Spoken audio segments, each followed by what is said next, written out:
दोस्तों, स्वागत है आपका हमारे चैनल आर.के. वर्मा में मुल्ला नसरुद्दीन की नई मजेदार कहानी। दोस्तों, करीम सेठ बुखारा का मशहूर साहूकार था। उसका कारोबार दूर दूर तक फैला हुआ था। अपना कामकाज संभालने के लिए उसने तरह तरह के विशेषज्ञों को अपने यहाँ नौकरी दे रखी थी। खुद उसके जीने का तरीका किसी बादशाह से कम नहीं था। होता भी क्यों नहीं। आखिर सेठ करीम के पास बेशुमार दौलत जो थी। एक बार मुल्ला नसीरुद्दीन जब बुखारा आया हुआ था तब सेठ करीम ने अपने घर पर एक शानदार दावत दी थी। उसने एक तरह से बुखारा के तमाम नामी लोगों को न्योता भेजा था। मुल्ला नसीरुद्दीन अपनी बेमिसाल दाढ़ी और नोकदार टोपी के साथ ही हर फनमौला व्यक्तित्व के कारण बुखारा में अपनी अलग पहचान रखता था। सेठ करीम का आमंत्रण उसे भी मिला। दावत से ठीक एक दिन पहले सेठ करीम ने उसकी तैयारियों के लिए विचार विमर्श की जरूरत महसूस की और कुछ चुनिंदा लोगों को इस विचार विमर्श के लिए बुलाया। इन चुनिंदा लोगों में मुल्ला नसीरुद्दीन का नाम भी शामिल था। मुल्ला को जब सेठ करीम का यह बुलावा मिला तो वह चकरा सा गया। आखिर सेठ करीम ने उसे विचार विमर्श के लिए क्यों बुलाया है? यह तो उसका बिल्कुल निजी मामला है। जिसे चाहे बुलाए और जो चाहे खिलाए। आखिर दावत वह दे रहा है। उसमें भला मेरी सलाह की जरूरत कहाँ से आन पड़ी? मुल्ला ने मन ही मन फैसला किया, मैं तो हरगिज नहीं जाऊंगा। ऐसा विचार कर मुल्ला नसीरुद्दीन ने अपना चोगा पहना, घेरेदार सलवार पहनी और नोकदार टोपी पहनकर अपनी दाढ़ी सहलाते हुए बाजार की तरफ निकल गया। बाजार पहुंचकर मुल्ला को वहां कुछ अजीब सा लगा। उसने देखा कि बाजार में छोटी दुकानें तो खुली हुई हैं मगर बड़ी दुकानें बंद हैं। बाजार में चहल पहल की कमी थी। दाएं बाएं देखता हुआ मुल्ला अपनी आदत के अनुसार दाढ़ी सहलाता हुआ चला जा रहा था। रास्ते में उसने दो दोस्तों को बातें करते जाते देखा। दोनों मुल्ला नसीरुद्दीन से महज 2 कदमों की दूरी पर चल रहे थे। उनमें से एक कह रहा था, मेरी मान, जब तुझे सेठ करीम ने विचार के लिए बुलाया है तो चला ही जा। कमबख्त बहुत संगदिल है, सनकी भी है। यदि तुम उसके यहाँ नहीं गए तब हो सकता है कि वह इस बात का बुरा मान जाए। और यह तो तुम जानते ही हो कि आधा बुखारा उसकी जागीर है, जिसे वह पसंद नहीं करता है उसका तो बुखारा में रहना ही मुश्किल है। मुल्ला नसीरुद्दीन ने जब सेठ करीम के बारे में उस व्यक्ति की ये बातें सुनी तो वह अचरज में पड़ गया और अपनी चाल तेज करते हुए उन दोनों के करीब पहुंच गया और उनके साथ चलते हुए पूछा, एक बात बताइए भाईजान, यह सेठ करीम क्या बहुत खतरनाक आदमी है? दोनों ने चौंकते हुए मुल्ला नसीरुद्दीन की तरफ देखा और उनमें से एक ने मुल्ला नसीरुद्दीन से मुखातिब होते हुए कहा, लगता है आपको बुखारा के बारे में कम जानकारी है। सच कहें तो बुखारा की चांदनी का बादशाह है सेठ करीम। बुखारा के बाजार में जितने भी व्यापार चल रहे हैं उनमें आधे से भी अधिक में सेठ करीम का पैसा लगा हुआ है। पैसे की सनक सेठ करीम पर ऐसे सवार है कि किसी भी आदमी के पास वह अपना एक पैसा नहीं छोड़ता। हिसाब किताब में वह इतना खरा है कि छोटी सी चूक के लिए वह अपने कारिंदों को बड़ी से बड़ी सजा देने से भी नहीं हिचकता। इन दिनों उसे मशहूर होने की सनक लग गई है, इसीलिए वह समय समय पर दावत देता रहता है। इन दावतों से वह बस इतना चाहता है कि लोग उसे शाखर्च मान लें और उस पर जो कंजूस होने का ठप्पा लगा हुआ है वह हट जाए।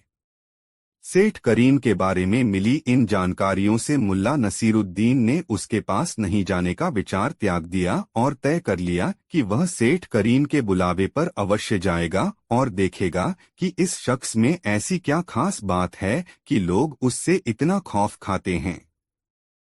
तभी दूसरे दोस्त ने मुल्ला नसीरुद्दीन से कहा, देखते नहीं हैं जनाब, बाजार की सारी बड़ी दुकानें इस वक्त बंद हैं। सभी दुकानदार इस समय सेठ करीम के पास दरबार लगा रहे होंगे।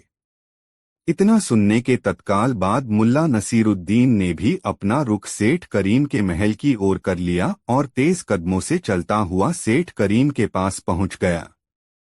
जिस वक्त मुल्ला नसीरुद्दीन सेठ करीम के घर पहुंचा उस समय सचमुच वहां दरबार जैसा माहौल था। सेठ करीम का रुतबा ऐसा था कि बिना उसकी इजाजत के कोई बोल नहीं रहा था। बुखारा के लगभग सभी बड़े लोग वहां बैठे थे। मुल्ला नसीरुद्दीन को भी एक आसन पर बैठा दिया गया। खबास उसके लिए शरबत ले आया। पहले ही घूंट में शरबत से जो तरावट और स्वाद मुल्ला नसीरुद्दीन को मिला उससे वह समझ गया कि यह शरबत कुछ खास है। मुल्ला नसीरुद्दीन धीरे धीरे शरबत के घूंट भरने लगा और वहां जो कुछ भी हो रहा था उसे संजीदगी से देखने लगा। मुल्ला जब बाजार से सेठ करीम के घर की ओर चला था तब उसने मन ही मन फैसला कर लिया था कि वह सेठ करीम को उसके दोहरे चरित्रा से निजात दिलाकर रहेगा। इसलिए वह वहां अपने लिए उचित अवसर की तलाश में था। सेठ करीम उस समय दावत की तैयारियों में होने वाले खर्चों का हिसाब करने में लगा था। उसका लेखाकार उसे हिसाब दिखा रहा था। कागज के एक लंबे टुकड़े पर फहरिस्त बनी थी जिस पर व्यय का ब्यौरा लिखा था। सेठ करीम को उस ब्यौरे में कोई त्रुटि दिखी और वह बिगड़कर लेखाकार को फजीहत करने लगा। अरे तुम पर इतने बड़े कारोबार का दारोमदार है और तुम ऐसी गलतियां करते हो। दावत पर तो कुछ लाख का खर्च है और तुम्हारी इस चूक से कुछ हजार का ही नुकसान हो सकता है, मगर तुमने ऐसी गलती कारोबारी खाते में कर डाली तो नुकसान करोड़ों का भी हो सकता है। लेखाकार थरथर कांप रहा था। उसके मुंह से शब्द नहीं फूट रहे थे। सेठ करीम का गुस्सा सातवें आसमान पर था। वह चीखा, तुम जैसे कामचोरों को सजा मिलनी ही चाहिए। इसके बाद उसने उपस्थित लोगों से कहा, भाइयों, आप लोग भी आकर इस लेखाकार की करतूत इस फहरिस्त में देख लें। मेरे बारे में सभी जानते हैं कि मैं शाहखर्च आदमी हूं, मगर हिसाब किताब में बहुत पक्का हूं। थोड़ी भी गफलत मुझे बर्दाश्त नहीं है। उसकी यह बात सुनकर भी सभी अतिथि अपनी जगह पर बैठे रहे। कोई अपनी जगह से हिला नहीं, मगर मुल्ला नसीरुद्दीन के मुंह से अनायास ही निकला, देखना क्या है, 3 का 5 हो गया होगा। नसीरुद्दीन की यह बात सेठ करीम ने सुन ली। संयोग था कि उसके पास लेखाकार ने जो फहरिस्त प्रस्तुत की थी उसमें एक स्थान पर 3 के स्थान पर 5 लिखा गया था और इसके कारण एक बड़ी रकम गफलत में पड़ गई थी। सेठ करीम ने आवाज की दिशा में अपना सिर घुमाया और पूछा, यह किसकी आवाज थी? मुल्ला नसीरुद्दीन ने अपनी दाढ़ी सहलाते हुए कहा, मेरी। सेठ करीम ने मुल्ला नसीरुद्दीन से कहा, आपने तो चकित कर दिया जनाब। आपने बजा फरमाया। इस नामुराद ने 3 की जगह 5 लिखकर घपला किया है और खुदा का शुक्र है कि यह पकड़ा गया। आप उतनी दूर क्यों हैं जनाब, आइए मेरे पास बैठिए। मुल्ला नसीरुद्दीन दूर से ही उस दरबार का जायजा लेना चाहता था, इसलिए उसने अपनी जगह पर बैठे बैठे ही कहा, चकित होने की जरूरत नहीं है, मैंने तो एक मुहावरा कहा था। नहीं जनाब, हम भी पारखी हैं। आप आकर हमारे करीब बैठिए। आपकी जगह तो यहाँ है मेरे पास, सेठ करीम ने अनुनय करते हुए कहा। मुल्ला नसीरुद्दीन के पास अब कोई चारा नहीं रह गया, इसलिए वह अपने स्थान से उठा और सेठ करीम के पास जाकर बैठ गया। सेठ करीम ने मुस्कुराते हुए पूछा, जनाब का नाम जान सकता हूँ? मुल्ला नसीरुद्दीन ने कहा। नसीरुद्दीन। सेठ ने नाम दोहराया, नसीरुद्दीन। फिर कहा, कहीं मुल्ला नसीरुद्दीन तो नहीं? हाँ वही, संक्षिप्त सा उत्तर दिया मुल्ला नसीरुद्दीन ने। वाह जनाब, खूब मिले। आपके बारे में जैसा सुना था वैसा ही पाया, सेठ करीम ने खुश होते हुए कहा। अभी तो पास बुलाया है। पाया कहाँ? मुल्ला नसीरुद्दीन ने दाढ़ी सहलाते हुए कहा।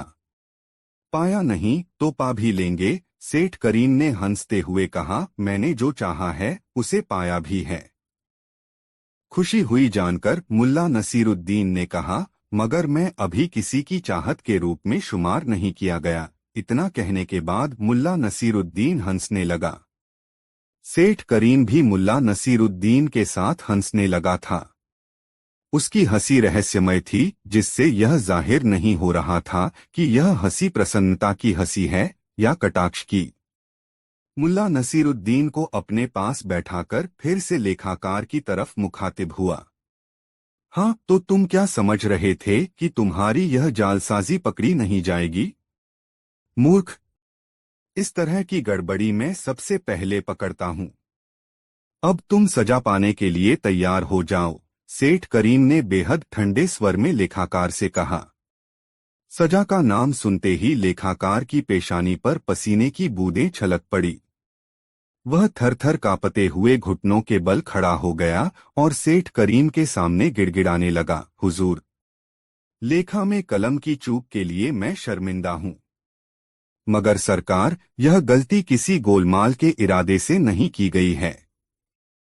मुझे माफ कर दें। गिड़गिड़ाते लेखाकार को देखकर सेठ के चेहरे पर क्रूरता का एक अजीब सा भाव उभर आया और उसने सांप की तरह फुफकारते हुए कहा, सेठ करीम ऐसी गलतियों के लिए माफी नहीं दिया करता। सजा तो तुम्हें मिलेगी ही। यह लो अपनी फहरिस्त। सेठ करीम ने कागज का वह लंबा टुकड़ा, जिस पर हिसाब लिखा हुआ था, लेखाकार की तरफ बढ़ाया। लेखाकार ने कागज का वह टुकड़ा सेठ से ले लिया। सेठ करीम ने कागज लेखाकार को थमा देने के बाद अपनी सुरक्षा के लिए तैनात लठैत को इशारा करके बुला लिया और लेखाकार को देखकर मुस्कुराया। बड़ी जहरीली थी उसकी मुस्कान। मुस्कुराते हुए सेठ करीम की तरफ वहां बैठे तमाम लोग देख रहे थे। सबको सांप सूंघ गया था। कोई समझ नहीं पा रहा था कि अब क्या होगा। सेठ करीम की धनलोलुपता और क्रूरता के तरह तरह के किस्से उन लोगों ने सुन रखे थे। थोड़ी देर के सन्नाटे के बाद सेठ करीम ने गूंजती आवाज में कहा, लेखाकार, तुमने अक्षम्य भूल की है। तुम्हारी आसान सजा यह है कि तुम अपने हाथ के कागज को इन तमाम लोगों के सामने चबाकर खा जाओ, और कठिन सजा यह है कि इस लठैत से 50 लाठियों की बख्शीश अपने बदन पर लो। दोनों सजा में से एक सजा तुम्हें चुननी है। यह तुम्हारे ऊपर है कि तुम अपने लिए कौन सी सजा चुनते हैं। सेठ करीम इतना रहमदिल है कि किसी से अपनी बात जबरन नहीं मनवाता। यहां तक कि सजा भी मुंहमांगी देता है। लेखाकार के पास कोई चारा नहीं था। उसने अपने लिए कागज खाने की सजा चुन ली। सबके सामने वह कागज के टुकड़े मुंह में रखता और उन्हें धीरे धीरे चबाकर निगल जाता। यह एक श्रमसाध्य और कष्टप्रद प्रक्रिया थी जिससे लेखाकार गुजर रहा था। अंततः सारा कागज निगलकर लेखाकार ने सेठ करीम की तरफ देखा, मानो पूछ रहा हो, अब क्या आज्ञा है हुजूर। सेठ करीम ने उसकी तरफ देखते हुए कहा, अब तुम दफा हो जाओ। यहां कभी नजर आए तो लठैतों के हवाले कर दिए जाओगे। लेखाकार बहुत गिड़गिड़ाया, मिन्नतें की, मगर सेठ करीम ने उसकी तरफ ध्यान ही नहीं दिया और वह मुल्ला नसीरुद्दीन की तरफ मुखातिब हो गया। मुल्ला साहब, हमारा कारोबार पूरी दुनिया में फैला हुआ है। सुई से लेकर जहाज तक हम खरीदते और बेचते हैं। बुखारा में जितने भी कारोबारी हैं, उनका कारोबार हमारे ही बूते चलता है। आज से आप हमारे लेखा विभाग का जिम्मा संभाले। मुझे आप जैसे तेज दिमाग इंसान की शिद्दत से तलाश थी। खुदा का शुक्र है कि आप मुझे मिले हैं। मगर सेठ साहब, आप मुझे गलत समझ रहे हैं। मैं हिसाबी नहीं हूं। मैंने तो मुहावरा कहा था, आपने उसे हिसाब समझ लिया। मुल्ला नसीरुद्दीन ने सेठ करीम से अपना पिंड छुड़ाते हुए कहा। नहीं मुल्ला नसीरुद्दीन, हम भी आंख वाले हैं। ऐसे ही हम इतने बड़े कारोबारी नहीं हो गए हैं। इंसान को पहचानने की कुव्वत तो मुझ में है ही। नानुकुर से काम नहीं चलेगा। अभी से आप लेखा विभाग का काम संभाल लें। अब सारे खर्चों का ब्यौरा आपके पास पहुंचा करेगा और सारी लेनदारियां व देनदारियां आपको बता दी जाएंगी। आपके जैसे व्यक्ति को यह हिसाब किताब समझने में देर नहीं लगेगी। मुहमांगा वेतन आपको दिया जाएगा। यदि आप चाहें तो वेतन की रकम पेशगी ले सकते हैं। बेचारा मुल्ला नसीरुद्दीन पड़ गया सेठ करीम के चक्कर में। उसकी हालत यह थी कि न तो हाँ कहते बन रहा था और न ही ना कहते। अंततः 100 अशर्फिया प्रतिमाह रहने खाने की सुविधा और तीमारदारी के लिए 2 आदमियों की देनदारी पर मुल्ला नसीरुद्दीन को सेठ करीम ने लेखा विभाग की जिम्मेदारी सौंप दी। मुल्ला नसीरुद्दीन उसी दिन से सेठ करीम के कारोबार का नया लेखाकार मुकर्रर हो गया। संयोग की बात थी कि मुल्ला के काम संभालते ही 10 लाख अशर्फियों की एक लेनदारी का पता चला। उसके कनिष्ठ कर्मचारी मुल्ला से पूछने आ गए कि यह डूबी रकम अब कैसे निकलेगी। 10 साल पहले पानी के एक जहाज की बिक्री में यह रकम लटक गई थी। मुल्ला ने कहा, सूद समेत इस रकम की वसूली की जाएगी। मुल्ला का यह आदेश कर्मचारियों पर भारी पड़ा। वे आपस में विचार करने लगे कि एक तो डूबी रकम का पता चला, ऊपर से खुश होने की जगह यह मुल्ला दाढ़ी सहलाते हुए बोल रहा है कि सूद समेत बकाये की वापसी होनी चाहिए। प्यादे दौड़ाए गए मगर कोई फायदा नहीं हुआ। जहाज का मालिक बुखारा में ही रहता था मगर 10 महीनों से जहाज के साथ निकला हुआ था। कब लौटेगा किसी को पता नहीं।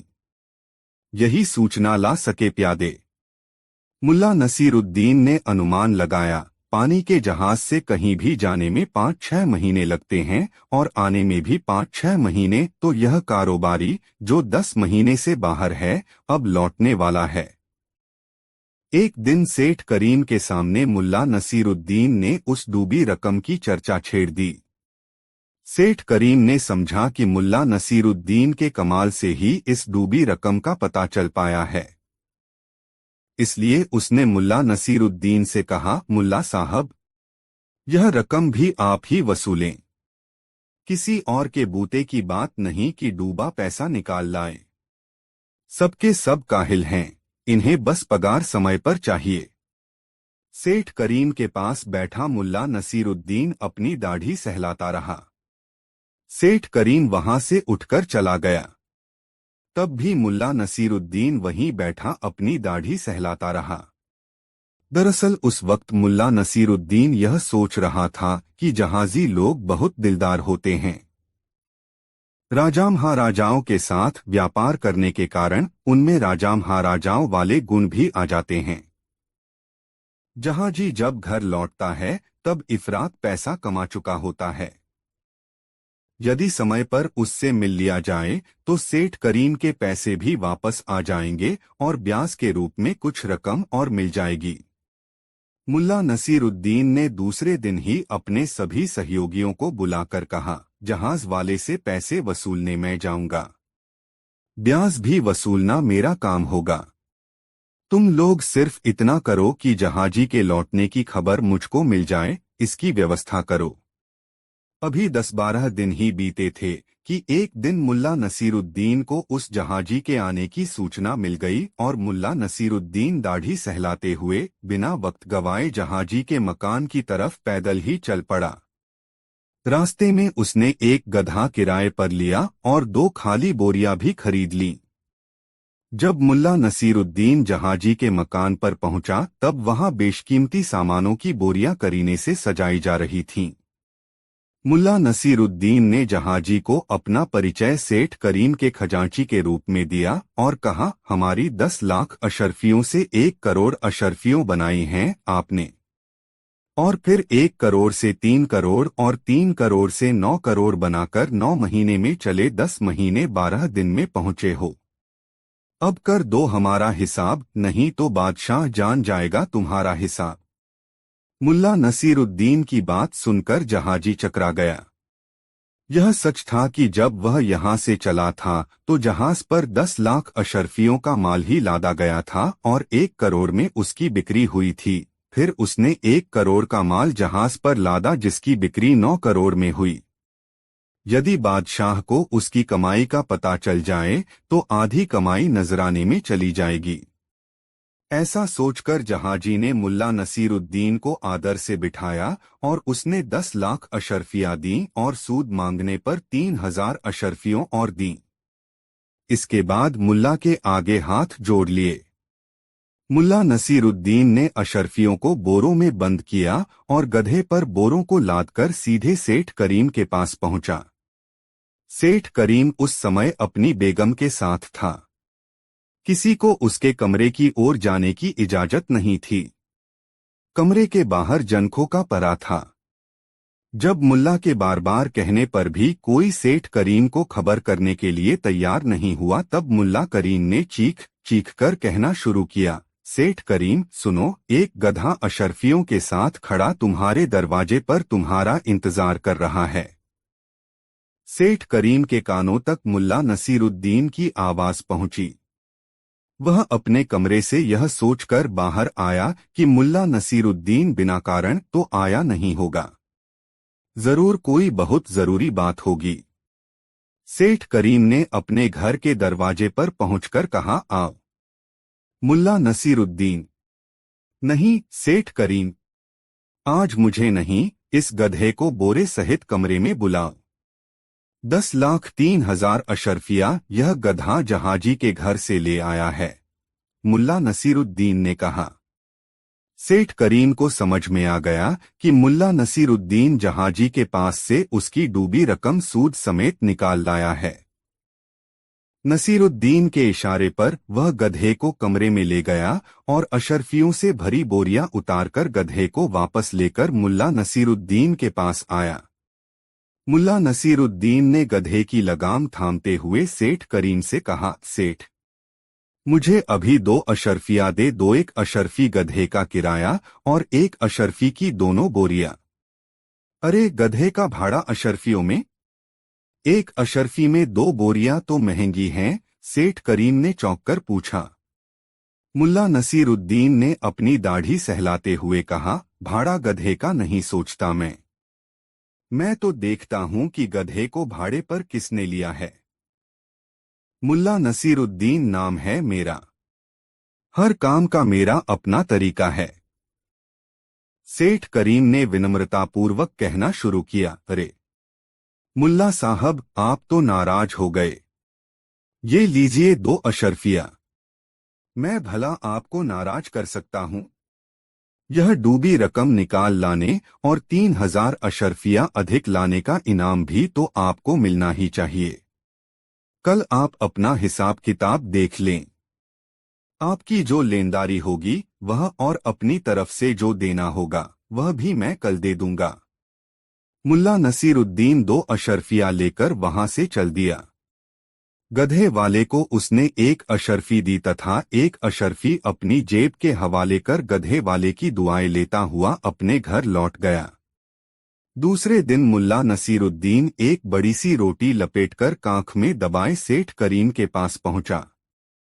सेठ करीम ने मुल्ला नसीरुद्दीन का यह अंदाज देखा तो उससे पूछा, क्या बात है मुल्ला साहब, आपने कांख में क्या दबा रखा है? सेठ साहब, यह है मेरा हिसाब लेनदारियों का। आप हिसाब किताब में कोई गलती बर्दाश्त नहीं करते और आदमी है गलतियों का मजमुआ। आखिर मैं भी आदमी ही हैं।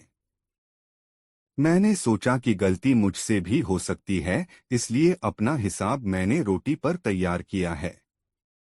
क्या पता कि गलती निकल ही आए। मुल्ला नसीरुद्दीन ने कहा।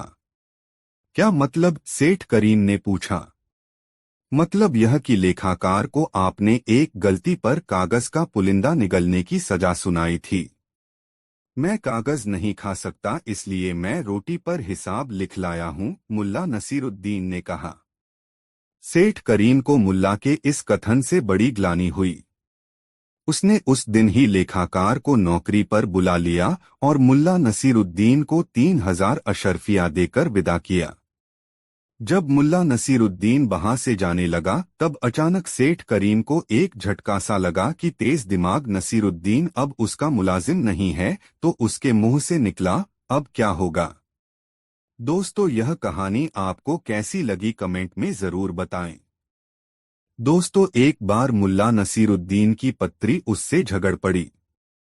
मुल्ला नसीरुद्दीन नहीं चाहता था कि उससे उसकी पत्री खफा हो, मगर हर रोज कोई न कोई ऐसी बात हो ही जाती कि दोनों में तकरार हो जाती। कोई ऐसा उनके घर में था ही नहीं कि उनके बीच सुलह करा दे, इसलिए मुल्ला नहीं चाहता था कि उसकी पत्नी के साथ कोई अनबन हो। उस दिन भी तैश में आकर मुल्ला नसीरुद्दीन की पत्नी ने मुल्ला को खूब खरी खोटी सुना दी। गुस्से में बेगम ने मुल्ला को निखट्टू भी कह दिया। मुल्ला नसीरुद्दीन ने जब अपने लिए निखट्टू संबोधन सुना तो उसके तनबदन में आग लग गई। और दिन होता तो वह भी अपनी बेगम को ऐसे ही हजार शब्दों से नवाजता, मगर अब वह समझ चुका था कि बेगम से पंगा लेने में नुकसान ही नुकसान है। जब तक वह घर में रहता है तब तक हर बात के लिए बेगम को आवाज लगानी पड़ती है। जब झगड़े के बाद दोनों के बीच मुआफुल्ली हो जाती है तब सुलह कराने वाला कोई नहीं रहता। इसलिए अपने क्रोध की तरंग को अपने सीने में साध कर मुल्ला नसीरुद्दीन ने कमरे में रखा हुआ धनुष बाण उठा लिया और पांव पटकता हुआ घर से बाहर आ गया। बार बार उसके ज़हन में पत्नी की धिक्कार भरी आवाज कौंध कौंध जाती और वह अपने अहाते में क्रोध से तिलमिलाता टहलने लगता। उसकी इच्छा हो रही थी कि अभी घर में घुसकर अपनी बेगम को वैसे ही दो चार जुमले सुना दे जिससे वह भी समझ ले कि बुरा कहने से बुरा ही सुनने को मिलता है। मगर फिर अपने पर काबू पाते हुए खुद को समझाता, इससे तो अपना ही बेड़ा गर्क होगा। अभी 2 पल बाद उसी बेगम को आवाज लगानी पड़ेगी, बेगम एक बदना पानी तो लेके आओ, या बेगम मेरी शेरवानी कहाँ है। अगर झगड़ा बढ़ा तो ऐसे छोटे छोटे कामों में भी घंटों जाया होंगे और ढंग से काम भी नहीं हो पाएगा। मगर निखट्टू संबोधन की याद आते ही उसका खून खौल उठा। क्रोध 7वें आसमान पर जा पहुंचा। बेगम अपने कमरे में पांव पटकती हुई जा चुकी थी। मुल्ला नसीरुद्दीन ने तेजी से दरवाजों को बंद करने से उत्पन्न खट की आवाज सुनी थी और यह सोचकर उसका गुस्सा बेकाबू हो रहा था कि कहा तो बेगम बाहर निकलकर उसे समझाती कि गुस्सा करना ठीक नहीं है। हम 2 ही जन तो हैं परिवार में, कभी कुछ ऊंचा नीचा हो भी जाए तो बर्दाश्त करना चाहिए, यही दुनिया का दस्तूर है। और कहा बेगम गुस्सा त्यागने की बजाय आग में घी डालने का काम दरवाजा बंद करके कर रही है। कुछ देर तक क्रोध में चहलकदमी करने के बाद जब मुल्ला का गुस्सा शांत नहीं हुआ तो उसने अहाते की अरगनी पर सूखने के लिए फैलाए गए गीले कपड़ों को देखा। उन कपड़ों में मुल्ला नसीरुद्दीन की शेरवानी भी थी। अचानक मुल्ला ने अपने धनुष पर बाण चढ़ाया और कान तक खींचकर बाण चलाया। सनन करता हुआ वह बाण शेरवानी को वेध कर थमा। बाण से बिंधी हुई शेरवानी को देखकर मुल्ला ने अपने हाथ का धनुष एक किनारे फेंक दिया और आसमान की तरफ दोनों हाथ फैलाकर जोर जोर से बोलने लगा, या अल्लाह, या परवरदिगार, तू सचमुच दयावान है। यह तुम्हारा ही करिश्मा है कि मैं शेरवानी में नहीं था। मेरे मौला, तुम्हारा लाख लाख शुक्र है कि मैं शेरवानी में नहीं था। जब मुल्ला नसीरुद्दीन की बेगम ने अपने पति के मुंह से खुदा की शान में निकल रहे कशीदों को सुना तो वह यह जानने के लिए बाहर निकली कि हुआ क्या है। उस वक्त भी मुल्ला नसीरुद्दीन आसमान की तरफ दामन फैलाए कहे जा रहा था, सच है मेरे खुदा, तुम्हारा करिश्मा तुम ही जानो। मुझ नासमझ बंदे पर तुम्हारी नजर है, यही बहुत है। मुल्ला नसीरुद्दीन की पत्नी से जब रहा नहीं गया तो उसने मुल्ला से पूछा, क्या हुआ है जी। मुल्ला नसीरुद्दीन ने शेरवानी की तरफ इशारा करते हुए अपनी बेगम से कहा, खुदा का शुक्र है कि मैं शेरवानी में नहीं था। शेरवानी पर नजर जाते ही मुल्ला की पत्री का गुस्सा जाता रहा और वह भी आसमान की तरफ दामन फैलाकर कहा, सचमुच खुदा रहमदिल है। या खुदा, मेरे शौहर की हिफाजत करना। आमीन। और वह मुल्ला नसीरुद्दीन का हाथ थामकर उसे घर में ले गई और उसके सीने से लगकर फूट फूट कर रो पड़ी।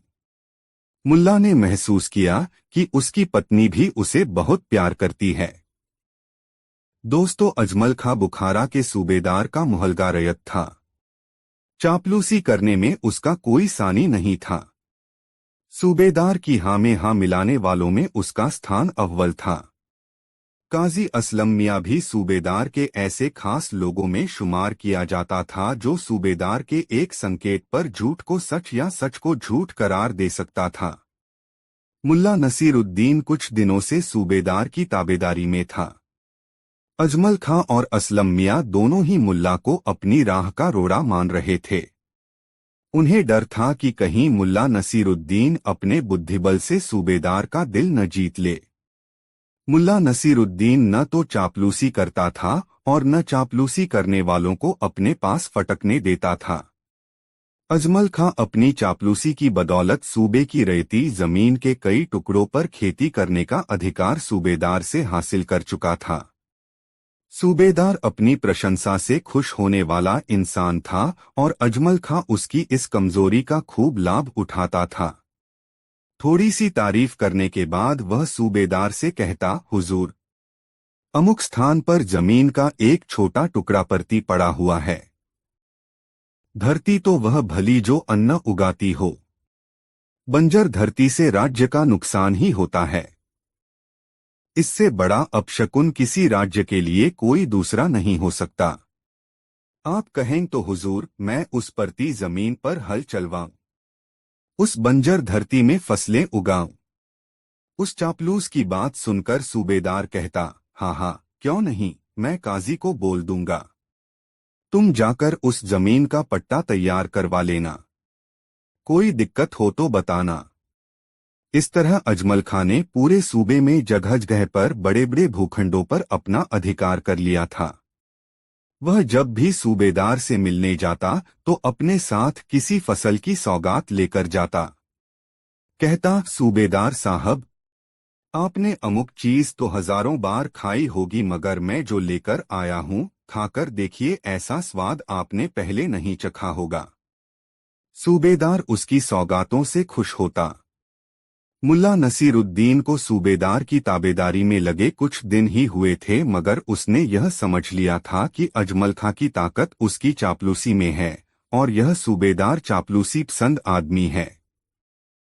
चापलूसों की इच्छा पूर्ति के लिए वह काजी को विवश भी कर देता है तथा नैतिक दृष्टि से काजी एक भ्रष्ट व्यक्ति है जो सामान्यतः निजी लाभ के लिए कानून और नियमों की अनदेखी कर देता है। मुल्ला नसीरुद्दीन को आदमी की अच्छी परख थी। सूबेदार और उसके आसपास रहने वाले लोगों को वह अच्छी तरह से समझ चुका था। बावजूद इसके वह अपने काम में इस तरह लगा रहता था कि जैसे कुछ जानता ही न हो। ईद का त्योहार था। पूरे बुखारा में जश्न का माहौल था। सूबेदार के महल को अच्छी तरह से सजाया गया था। मुल्ला नसीरुद्दीन से सुबह ही सूबेदार ने चुहल करते हुए कहा था, मुल्ला, तुम्हारी दाढ़ी से तो ऐसा गुमा होता है कि तुम एक समझदार इंसान हो, मगर तुम्हारा चुप चुप और गुमशुम रहना यह बताता है कि तुम्हारा दिमाग काम नहीं करता। अरे, तुम बुखारा के सूबेदार के खास ताबेदार हो। तुम अगर अक्ल से काम लो तो तुम्हारी भी दिन दूनी रात चैगुनी तरक्की हो सकती है। अपने अजमल खां को ही देखो, लोग उसे अब खां साहब कह के बुलाते हैं। मुल्ला नसीरुद्दीन ने सूबेदार से आहिस्ते से कहा, हुजूर, मैं ऐसा ही ठीक हूँ। आपकी ताबेदारी में वक्त गुजर जाता है और परिवार के भरण पोषण के लिए रोटी मिल जाती है, इससे ज्यादा क्या चाहिए। आपके सूबे में पुश्तैनी जमीन का एक टुकड़ा है जिसमें 3 फसलें साल में काटता हूँ। खाने पीने के लिए इतना ही बहुत है। मुल्ला नसीरुद्दीन की बात सुनकर सूबेदार क्षुब्ध हुआ। वह चाहता था कि मुल्ला भी अजमल खां और असलम मियां की तरह उल्टे सीधे काम कर उसकी जेब भरे, मगर मुल्ला नसीरुद्दीन तो अपनी ही मिट्टी का बना था। उसे सूबेदार की परवाह कहाँ थी।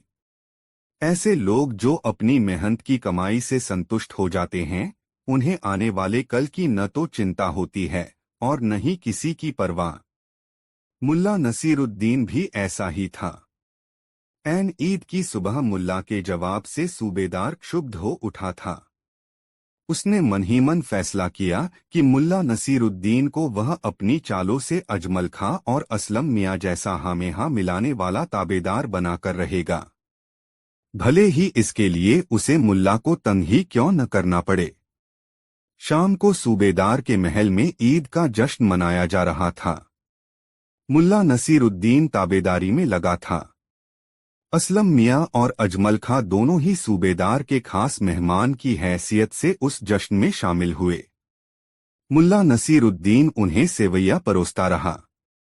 जब सारे मेहमान लौट गए तब सूबेदार ने मुल्ला नसीरुद्दीन से कहा, देखा मुल्ला, अजमल खां और असलम मियों की आज कैसी वाहवाही हो रही थी।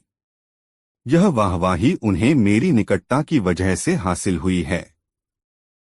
तुम भी अक्ल से काम लो तो। हुजूर, मैं तो आपका ताबेदार हूं। आप जो हुक्म दें करूंगा। अक्ल होती तो ताबेदारी क्यों करता। मुल्ला नसीरुद्दीन ने बीच में ही सूबेदार की बात काटकर कहा। मुल्ला नसीरुद्दीन की यह साफगोई सूबेदार को नहीं भाई। उसने अपने मन में फैसला किया कि वह नसीरुद्दीन को अपने लिए खासतौर से तैयार करेगा। यदि ऐसा कर पाया तो मुल्ला लोगों को बरगलाकर उसके लिए धन उगाही का खास जरिया बन सकता है। मुल्ला नसीरुद्दीन को राह पर लाने के लिए सूबेदार के मन में तरह तरह के ख्याल आते रहते थे। एक दिन सूबेदार ने फैसला किया कि मुल्ला को वह अपनी ताकत का एहसास कराएगा। हो सकता है कि उसकी ताकत का अंदाज लग जाने पर मुल्ला खुद ही उसके आगे घुटने टेक दे और वह जो चाहे मुल्ला वैसा ही करे। इस निर्णय के दूसरे दिन ही सूबेदार ने शाम को अजमल खां और असलम मियां को बुलवाया। जब दोनों आ गए तक सूबेदार ने शराब पीने की इच्छा जताई। चापलूस अजमल खां तुरंत शराब ले आया और काजी असलम मियां जाम तैयार कर सूबेदार को थमाने लगा। तीनों शराब की चुस्कियां लेने लगे।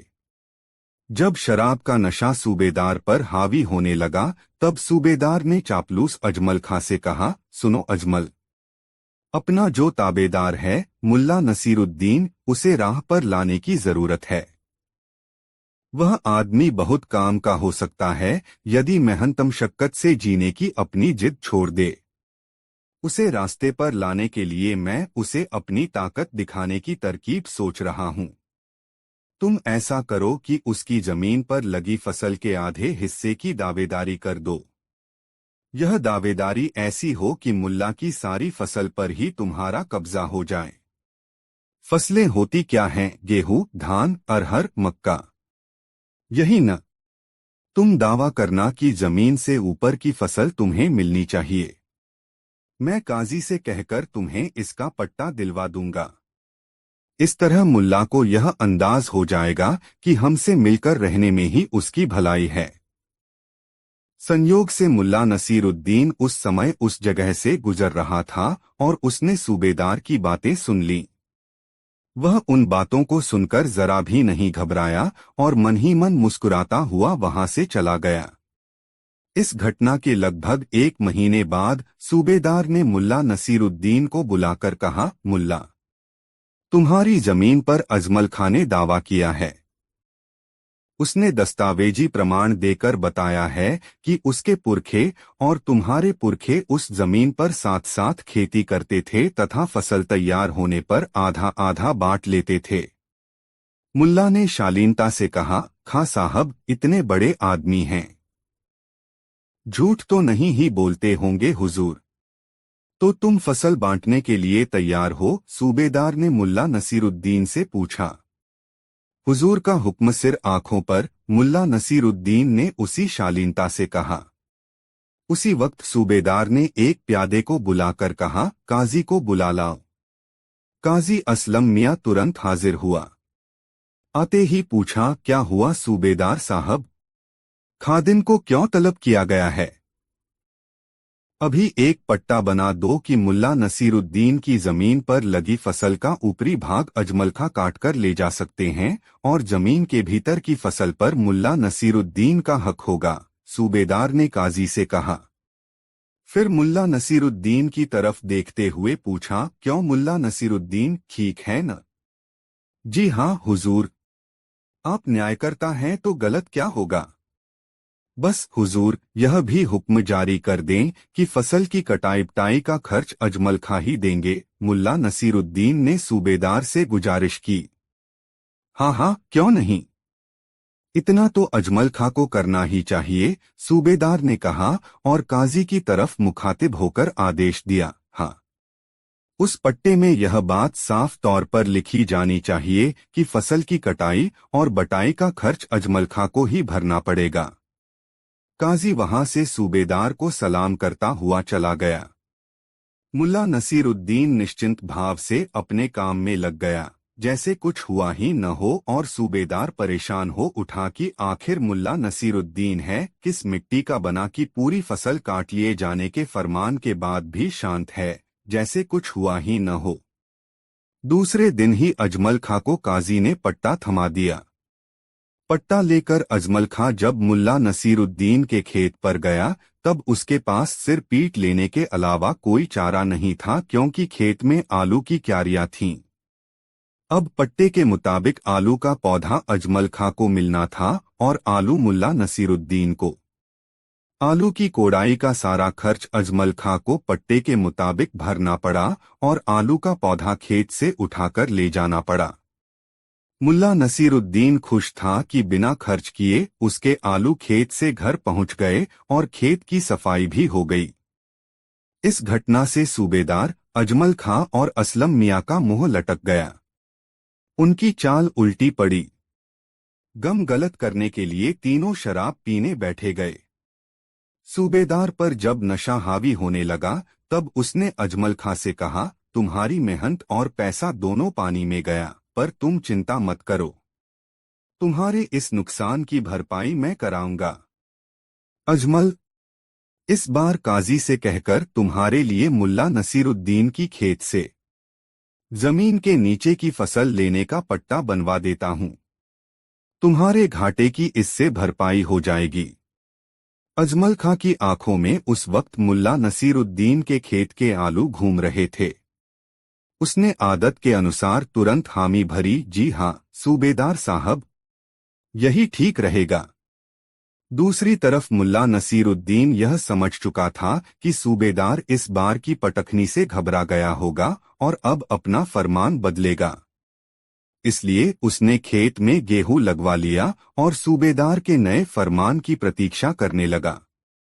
संभावना के अनुरूप ही सूबेदार ने अजमल खां को इस बार मुल्ला नसीरुद्दीन की खेत से जमीन के नीचे की फसल ले जाने का पट्टा जारी करवाया था, बशर्ते कि वह फसल की कटाई व बटाई का खर्च अदा करे। मुल्ला नसीरुद्दीन के खेत में गेहूं की फसल तैयार हो चुकी थी। अजमल खां उसके पास वह पट्टा लेकर आया तो मुल्ला नसीरुद्दीन राजी खुशी से उसके साथ अपने खेत पर चला गया। अजमल खां अपने साथ खेतिहर मजदूरों की फौज लेकर गया था। मुल्ला नसीरुद्दीन के खेत में गेहूं की लहलहाती फसल देखकर उसके होश फाख्ता हो गए। आनन फानन में मजदूरों ने गेहूं की फसल काट डाली। शर्त के मुताबिक जमीन के ऊपर की फसल मुल्ला नसीरुद्दीन के हिस्से में आई और जमीन कोड़कर गेहूं की जड़ एक जगह पर जमा कर दी गई, जिस पर पट्टे के मुताबिक अजमल खां का हक बनता था। अजमल खां की जब चेतना लौटी तब वह भागा भागा सूबेदार के पास गया और सूबेदार से सारा हाल कह सुनाया। सूबेदार के भी होश फाख्ता हो गए। उसने सोचा, जब का तेज दिमाग आदमी है यह मुल्ला नसीरुद्दीन भी। उसने अजमल खां से कहा, घबराओ नहीं, तुम्हारे नुकसान की भरपाई मैं अवश्य कराऊंगा। अजमल खां ने सूबेदार के सामने हाथ जोड़ लिए और कहा, अब बस भी कीजिए सूबेदार साहब, उस आदमी को वैसा ही रहने दीजिए जैसा वह है। दो बड़ी चोटें खाने के बाद भी यदि हम वैसा ही कुछ करेंगे तो यह बुद्धिमानी नहीं होगी बल्कि आबैल मुझे मार जैसा न्योता देना होगा। सूबेदार को भी अजमल खां की बात जंच गई और उसने थके स्वर में कहा, ठीक है, जैसा तुम चाहो। फिर दोनों ने दो चार जाम पीकर अपना गम गलत किया। दूसरे दिन मुल्ला नसीरुद्दीन दाढ़ी सहलाता हुआ सूबेदार की ताबेदारी में फिर हाजिर हुआ, जैसे कुछ हुआ ही न हो। दोस्तों, यह कहानी आपको अच्छी लगी हो तो वीडियो को एक लाइक जरूर करें। दोस्तों, मुल्ला नसीरुद्दीन के गांव में एक बार अकाल पड़ा। लोग अन्न के दाने के लिए तरस गए। अकाल का प्रभाव गांव के बाजार पर भी पड़ा और सदा गुलजार रहने वाले बाजार में सन्नाटा सा छाने लगा। लोगों के पास पैसे नहीं रहे तो उसके असर से बाजार की आमद भी प्रभावित हुई। मुल्ला नसीरुद्दीन बाजार के काम से ही अपना और अपनी बेगम का पेट पालता था, लेकिन अकाल के प्रभाव के कारण उन व्यापारियों की हालत भी ठीक नहीं थी जिनसे मुल्ला नसीरुद्दीन को कोई न कोई काम मिल जाया करता था। उसे अब कभी बाजार में काम मिलता और कभी नहीं मिलता। इस तरह कई महीने गुजर गए। मुल्ला नसीरुद्दीन की जमा पूंजी निकल गई।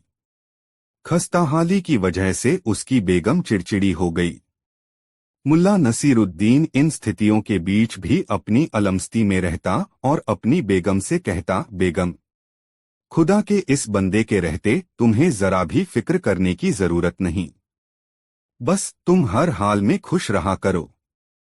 तुम्हारी ही नहीं, पूरे गांव की हालत खराब है। जरा उन लोगों के बारे में सोचो जो हफ्तों पत्ते उबालकर खाते हैं। भूखे पेट नसीहत किसे अच्छी लगती है। मुल्ला नसीरुद्दीन की पत्नी भी मुल्ला की नसीहतों से चिढ़ सी जाती मगर कुछ बोलती नहीं थी। एक दिन मुल्ला नसीरुद्दीन गधे पर सवार होकर सुबह सुबह बाजार चला गया। उसे मालूम था कि घर में पकाने के लिए अन्न का एक दाना भी नहीं है। उसने एक जिम्मेदार गृहस्थ की तरह घर की जरूरत की पूर्ति के लिए अपनी क्षमता भर प्रयास किया मगर बाजार के व्यापारियों की भी हालत खराब थी। मुल्ला को काम तो मिला मगर पैसे नहीं मिले।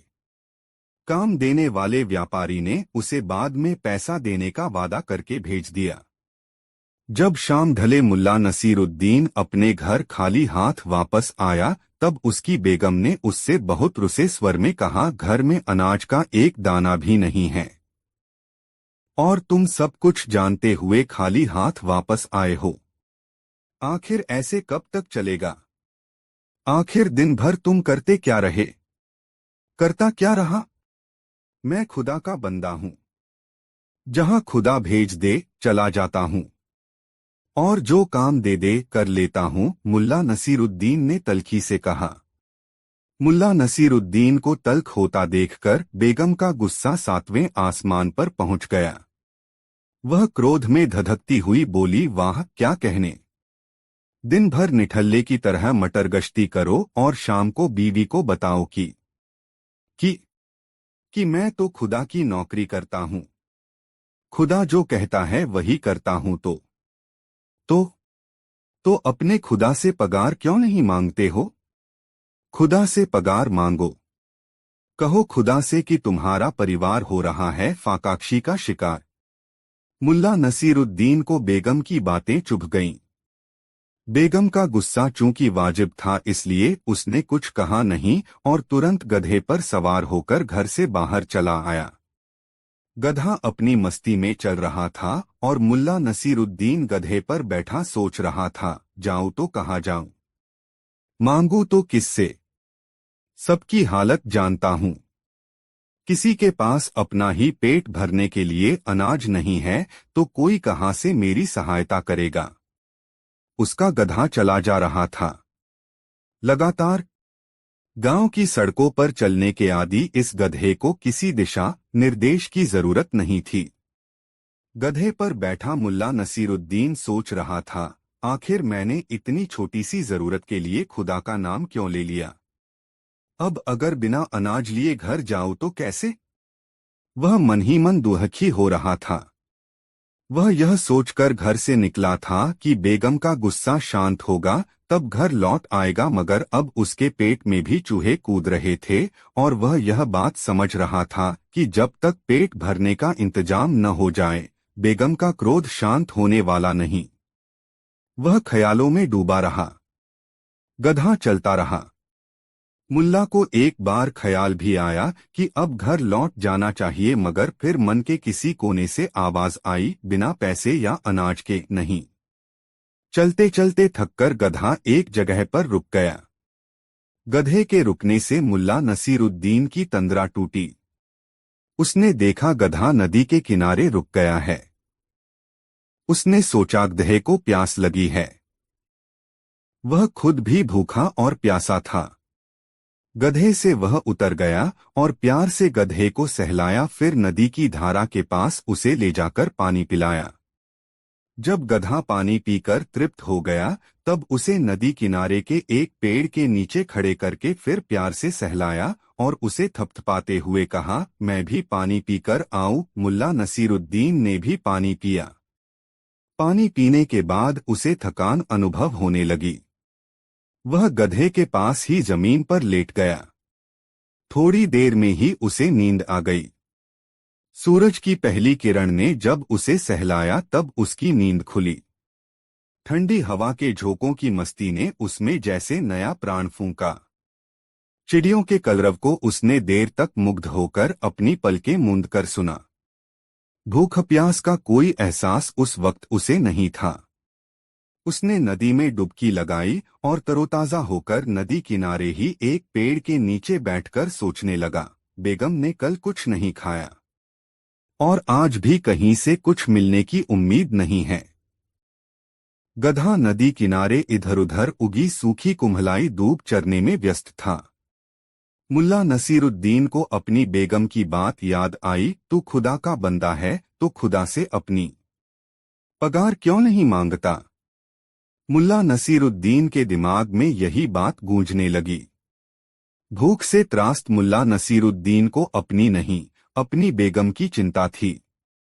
पता नहीं उस पर क्या बीत रही होगी। रात भर उसने उसका इंतजार किया होगा। भूखे रहकर पता नहीं क्या कुछ सोच रही होगी। उलझनों और सवालों से घिरे मस्तिष्क को शांत करने के लिए मुल्ला वहीं एक पेड़ के नीचे बैठ गया। थोड़ी देर के बाद उसके दिमाग में विचार आया, बैठे रहने से क्या फायदा। खुदा से अपनी पगार मांगता हूं। सुना है खुदा बहुत रहमदिल है। क्या पता सुन ही ले। ऐसा सोचकर उसने अपने कपड़े ठीक किए। सिर की नोकदार टोपी को दुरुस्त किया। अपनी पतली लंबी दाढ़ी को सहलाकर सीधा किया और फिर पलकें बंद कर जोर जोर से बोलने लगा, मेरे मौला, ये मेरे खुदा, मैं तुम्हारा बंदा मुल्ला नसीरुद्दीन तुमसे अपनी पगार मांगता हूं। घर में अनाज का एक दाना भी नहीं है, मुझे मेरी पगार भेज दे। ये बातें कहने से मुल्ला नसीरुद्दीन को एक अजीब सी तसल्ली हुई। उसका बेचैन मन शांत होने लगा।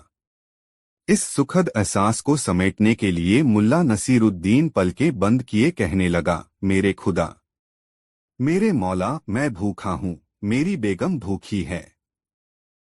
कुछ खाने को दे और मेरे लिए महीने भर की पगार भेज दे। जिस समय मुल्ला नसीरुद्दीन खुदा से फरियाद कर रहा था उसी समय उधर से एक सौदागर गुजर रहा था। सौदागर ने नदी के किनारे रुककर अपने घोड़े को पानी पिलाया और थकान मिटाने के लिए एक पेड़ के तने से टिककर बैठ गया। अभी थोड़ा समय ही बीता था कि उसके कानों में आवाज आई, या मेरे खुदा, मेरे मौला, मैं भूखा हूं, मेरी बेगम भूखी है। कुछ खाने को दे और मेरे लिए महीने भर की पगार भेज दे। इस अजीब से लिबास वाले मुल्ला नसीरुद्दीन की गुजारिश सुनकर सौदागर को मजाक सूझा। उसने मुल्ला नसीरुद्दीन को चौंकाने के लिए अपने पास से मठरियों की थैली निकाली और दो चार मठरियां अपने लिए रखकर पूरी थैली मुल्ला नसीरुद्दीन के लिए बांधकर एक किनारे रख दी।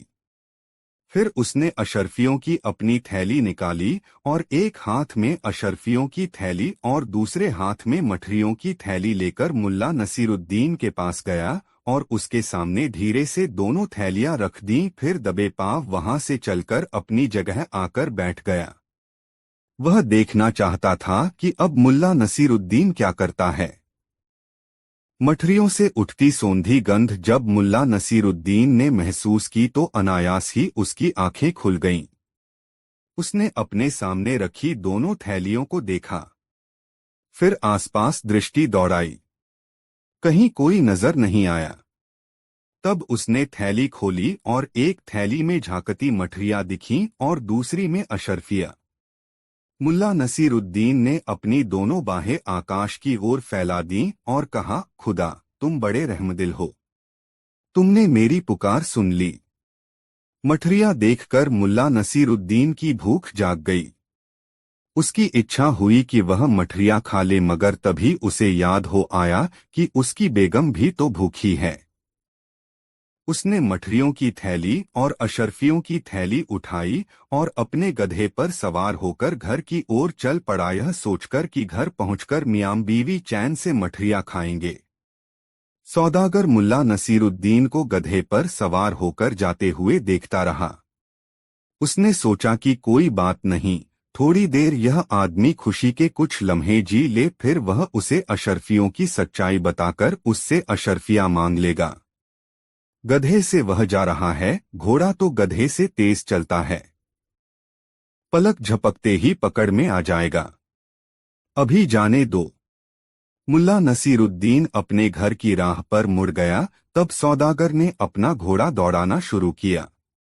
अपने घर पहुंचकर मुल्ला नसीरुद्दीन ने देखा बेगम झरोखे पर बैठी अपनी सूनी नजर से राह ताक रही थी। मुल्ला को देखकर बेगम भागी भागी आई और दरवाजा खोला। उसकी आंखें डबडबा गईं और वह मुल्ला से लिपटकर बोली, कहाँ चले गए थे मुझे छोड़कर? मुल्ला नसीरुद्दीन ने दोनों थैलियां अपनी बेगम को थमाते हुए कहा, तुम्हें छोड़कर कहाँ जाऊंगा? मैं तो खुदा से अपनी पगार मांगने गया था। जब पगार मिली तब तुम्हारे पास आ गया। पहले मठरियां खाओ, भूखी होगी। मैंने भी कुछ नहीं खाया है, मुझे भी भूख लगी है। फिर अशर्फिया गिन लेना। बेगम तुरंत रसोई में गई और वहां से एक थाल उठाकर ले आई। थैली से मठरियां निकालकर थाल में रखी। बाहर वाले कमरे में, जिसका उपयोग प्रायः बाहर से आए अतिथियों के लिए ही होता था, दोनों ने बैठकर मठरियों खाईं। पानी पिया, तृप्त हुए। फिर बेगम ने अशर्फियों की थैली खोली और अशर्फिया गिनकर बताया, पूरे 250 अशर्फिया हैं, 250। तभी वह सौदागर मुल्ला नसीरुद्दीन के बारे में पता लगाते हुए उसके घर पहुंचा। हुआ यह था कि उसने घोड़े को दूसरी राह पर घुमा लिया था और राह भटक जाने के कारण गधे पर बैठे आदमी की तलाश में मारा मारा फिर रहा था। उसने एक ग्रामीण से पूछा, भाई, तुमने इधर से किसी गधे पर सवार आदमी को जाते देखा है?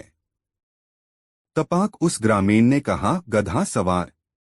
कौन? मुल्ला नसीरुद्दीन। इस गांव में तो केवल एक ही शख्स ऐसा है जो गधे की सवारी करता है। मैं उसका नाम नहीं जानता, विवश स्वर में सौदागर ने ग्रामीण से कहा। हाँ, वह शख्स नोकदार रंग बिरंगी टोपी पहने है और उसकी पतली लंबी दाढ़ी है। हाँ हाँ, आप मुल्ला नसीरुद्दीन की बात कर रहे हैं, उस ग्रामीण ने कहा। फिर सौदागर की ओर देखकर उसने कहा, आप गलत रास्ते से जा रहे हैं। इस सड़क के बाद वाली सड़क से इसी दिशा में थोड़ी दूर चलने पर ही आपको एक बड़ी सी 3 मंजिलों वाली इमारत मिलेगी। वही इमारत मुल्ला नसीरुद्दीन की है। वह वहीं रहता है। इस तरह भटकता हुआ और लोगों से पूछता पाछता सौदागर मुल्ला नसीरुद्दीन के घर पहुंचा और दरवाजे पर दस्तक दी। बेगम ने जैसे ही दस्तक की आवाज सुनी तो वह भीतर चली गई। मुल्ला नसीरुद्दीन ने दरवाजा खोला। सामने एक अजनबी को देखकर उसने उस पर प्रश्नवाचक दृष्टि डाली। सौदागर ने झेंपते हुए कहा, आप मुल्ला नसीरुद्दीन हैं? देखिए जवाब। हम दोनों एक दूसरे से परिचित नहीं हैं। दरअसल मैं अपनी अशर्फियों की थैली की वापसी के लिए आया है। आप जब खुदा से पगार के लिए गुजारिश कर रहे थे, उसी वक्त मैं उधर से गुजर रहा था। मैंने मजाक में अपनी अशर्फियों की थैली आपके सामने रख दी थी। आप उसे लेकर चले आए। अब आप मुझे वह थैली लौटा दें। मुल्ला नसीरुद्दीन ने सौदागर की बात ध्यान से सुनी, फिर कहा, मैं खुदा का नेक बंदा हूँ। खुदा ने जो पगार मेरे लिए भेजी है, वह मेरी है। उस पर किसी का भी दावा अब गलत है। आप लौट जाए। 250 अशर्फियों की बात थी। सौदागर ऐसे ही कैसे चला जाता?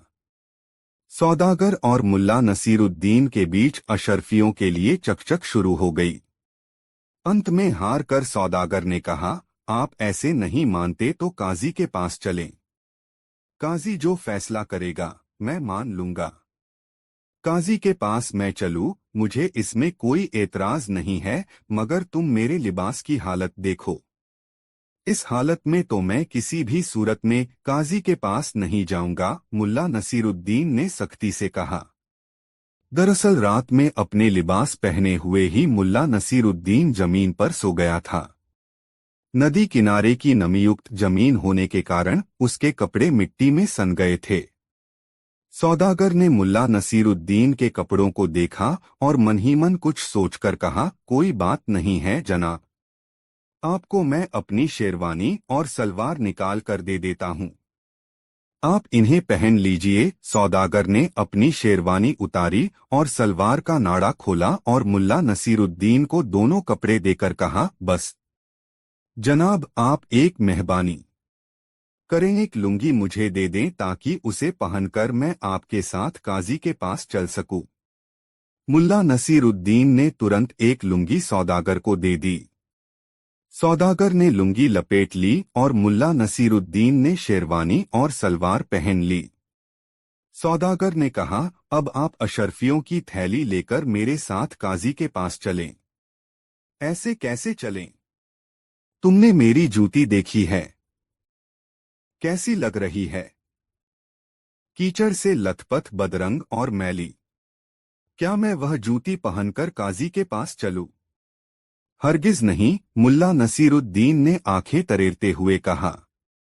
अच्छा, कोई बात नहीं, आप नाराज न हो।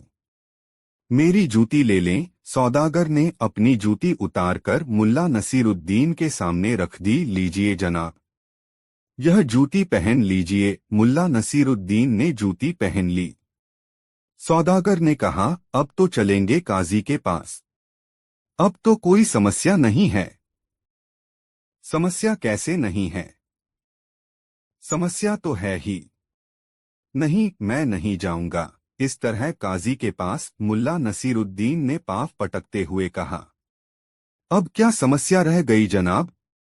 कुछ कहें तो परेशान होते हुए सौदागर ने पूछा। अरे भाई, तुम्हारे पास दिमाग है या नहीं? मेरे पास सवारी के लिए सिर्फ एक गधा है। क्या समझते हो? मुल्ला नसीरुद्दीन गधे पर सवार होकर जाएगा काजी से मिलने? कतई नहीं, मुल्ला नसीरुद्दीन ने पाँव पटकते हुए कहा। ठीक है जनाब, सौदागर ने खुशामदी लहजे में कहा, आप मेरा घोड़ा से लीजिए। आप घोड़े पर बैठकर चलिए और मैं पावपैदल आपके साथ काजी के पास चलूंगा। मुल्ला नसीरुद्दीन ने ऐसा दिखाया जैसे वह विवश होकर काजी के पास चलने को तैयार हुआ हो, और कहा, ठीक है, चलिए। मुल्ला नसीरुद्दीन ने अशर्फियों की थैली अपने हाथ में उठा ली और घर से बाहर आकर सौदागर के सफेद शानदार घोड़े पर सवार हो गया। शेरवानी, सलवार और शानदार जूती के साथ ही उसके सिर पर उसकी शानदार नोकदार टोपी थी।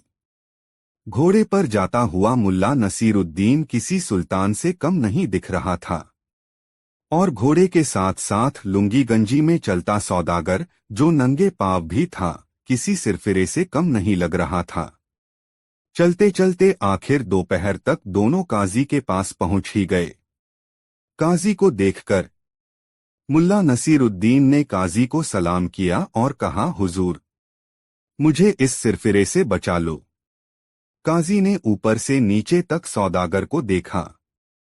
अपनी अशर्फियों की चिंता में सौदागर बावला सा दिख रहा था। उसने मुल्ला नसीरुद्दीन को अशर्फियों की थैली देने की कहानी सविस्तार काजी से कह सुनाई। काजी हैरत में पड़ गया और मुल्ला नसीरुद्दीन की तरफ एक बार देखने के बाद सौदागर से पूछा, तुमने बताया कि तुम सौदागर हो और तुमने मजाक में अपनी अशर्फियों की थैली मुल्ला नसीरुद्दीन को दे दी। कौन विश्वास करेगा तुम्हारी बात पर? ऐसा कहते हुए काजी ने फिर सौदागर को ऊपर से नीचे तक देखा। मौका ताड़कर मुल्ला नसीरुद्दीन ने तुरंत कहा, काजी साहब, बात सिर्फ अशर्फियों की थैली की ही होती तो कोई बात नहीं थी। यह शख्स तो अब यह भी कहेगा कि यह शेरवानी भी उसकी है, यह सलवार भी उसकी है, यह जूती भी उसकी है और बाहर खड़ा वह घोड़ा भी उसी का है जिससे मैं आया हूँ। मुल्ला नसीरुद्दीन की बात सुनकर सौदागर घबरा गया। अरे, यह क्या? यह आदमी तो अचानक बदल गया। पहले तो मेरी अशर्फियों पर कब्जा कर लिया, अब मेरी शेरवानी, सलवार, जूती और घोड़े पर भी दावा कर दिया। वह बौखलाकर बोला, काजी साहब, काजी साहब, अशर्फिया जो मुल्ला नसीरुद्दीन के हाथ की थैली में हैं, सलवार, शेरवानी व जूती जो उसने पहन रखी है, और वह घोड़ा भी जिससे वह आया है, सचमुच सब मेरे हैं। काजी के सामने बावला सा सौदागर बार बार गिड़गिड़ाता हुआ अपनी बात दोहरा रहा था। सौदागर की हरकतों पर गौर करते हुए काजी ने मुल्ला नसीरुद्दीन की तरफ देखा। उसके चेहरे पर निश्चिंतता का भाव था और आंखों में विश्वास भरी चमक। काजी ने अपना फैसला सुनाया, खुद को सौदागर बताने वाले बावले को चिकित्सा के लिए अस्पताल भेजा जाए और मुल्ला नसीरुद्दीन को उसकी अशर्फियों, घोड़े एवं अन्य सभी असवाबों जो उससे ताल्लुक रखते हैं के साथ बाइज्जत बरी किया जाए। दोस्तों, वीडियो को एक लाइक जरूर करें। वीडियो कैसा लगा कमेंट में जरूर बताएं। ऐसी और वीडियो देखने के लिए हमारे चैनल आरके वर्मा को सब्सक्राइब जरूर करें। वीडियो अपने मित्रों को जरूर शेयर करें। वीडियो देखने के लिए धन्यवाद।